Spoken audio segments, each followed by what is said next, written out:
Hello అండి, అందరికీ welcome to Heshi creations. Sankranti festival Thursday పడిందని చెప్పి సాయిబాబా టెంపుల్కి వెళ్దామని ప్లాన్ చేశాను. యాక్చువల్లీ ఈ ప్లాన్ జనవరి 1 ఆ రోజు కూడా థర్స్డే కాబట్టి టెంపుల్కి వెళ్దాం అనుకున్నా, బట్ ఆ రోజు కుదరలేదు. అందుకే ఫెస్టివల్ రోజు వెళ్దామని అనుకున్నా.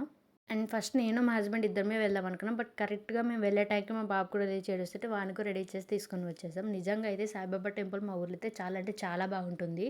అక్కడ చాలా ప్రశాంతంగా ఉంటుంది. కొద్దిసేపు కూర్చుంటే మైండ్ చాలా రిలాక్స్గా అనిపిస్తుంది నాకైతే. సో దర్శనం చేసుకొని బయటకు వచ్చిన తర్వాత కొద్దిసేపటికి సాయిబాబా పల్లకి సేవ ఊరే ఊరేగింపు అయితే జరిగింది. సో అది కంప్లీట్ అయ్యే వరకు అక్కడే ఉన్నాం మేమైతే. గుడి చుట్టూ భజన చేస్తూ 3 రౌండ్లు తిరిగి తర్వాత బయట పాట పాడి పూజ అయితే చేశారు సాయిబాబాకి. నేనైతే ఇది ఫస్ట్ టైం చూడడం, ఇంతవరకు ఎప్పుడు చూడలేదు. ఇలా జరుగుతుందని కూడా తెలియదు నాకైతే.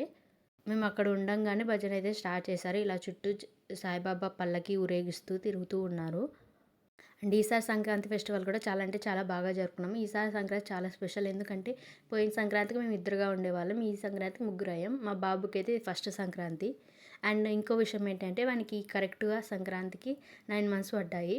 సో ఆ ఫోటోషూట్ కూడా కంప్లీట్ అయితే ఇచ్చాను. తొందరలో ఆ ఫొటోస్ కూడా అప్డేట్ చేస్తాను నేను. సక్సెస్ఫుల్గా అనుకున్నది జరిగి టెంపుల్కి అయితే వెళ్ళేసి వచ్చాను. నిజంగా చాలా అంటే చాలా ప్రశాంతంగా అనిపించింది టెంపుల్కి వెళ్ళినప్పుడు. సో అక్కడ లొకేషన్ బాగుంది కాబట్టి కొన్ని పిక్స్ కూడా దిగి కొన్ని మెమరీస్ అయితే స్టోర్ చేసుకున్నాం. అండ్ ఈ ఇయర్లో మా ఫ్యామిలీతో మేము ముగ్గురం దిగిన ఫస్ట్ పిక్ అయితే ఇది. సో వీడియో నచ్చితే లైక్ చేయండి, షేర్ చేయండి, అలాగే మన ఛానల్ సబ్స్క్రైబ్ చేసుకోవడం మర్చిపోకండి.